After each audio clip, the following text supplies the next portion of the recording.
We're talking here a different kind of world. You know, they house a row of Mercedes in front of the shul, each guy with a driver and bodyguards, and these guys are dancing inside like everybody else. They run the economy of Russia. The difference is we're the Jewish establishment in Russia. There's no Jewish Federation. We are the Jewish Federation. There's no ADL. We are the ADL. There's no AJC. We are the AJC. Judaism in Russia is run 98% by Chabad.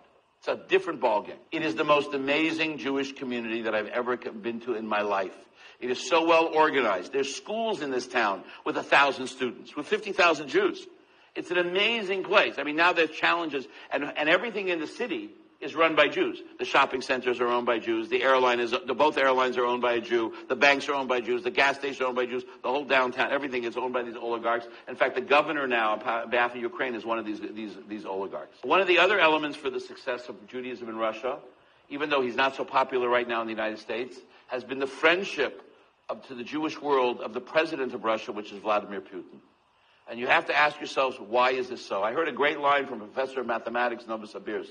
He told me like this: Putin may not be good for Russia, but he's definitely good for the Jews of Russia. Putin may not be good for Russia, but he's definitely good for the Jews of Russia. Why is he good for the Jews of Russia?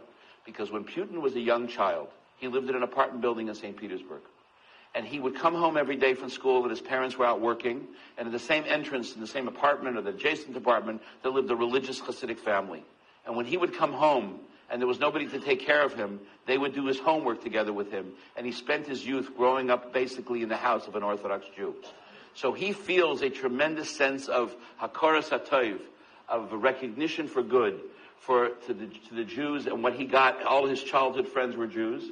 And I also think he sees the positive effect that they have in building Russia as a new country, the fact of what the rabbis do in Russia and the shluchim are doing in Russia. Russia is a different mentality. And this is part of the conflict right now between Russia and the United States. You can't push the Russians have to be dealt with through quiet. A very shrewd observer in Moscow told me, you can't deal with Russia like the United States. Here it's public pressure, it's tumult, it's polls. In Russia, everything is quiet deals. For instance, there is a lot of quiet deals between Russia and Israel that you know nothing about.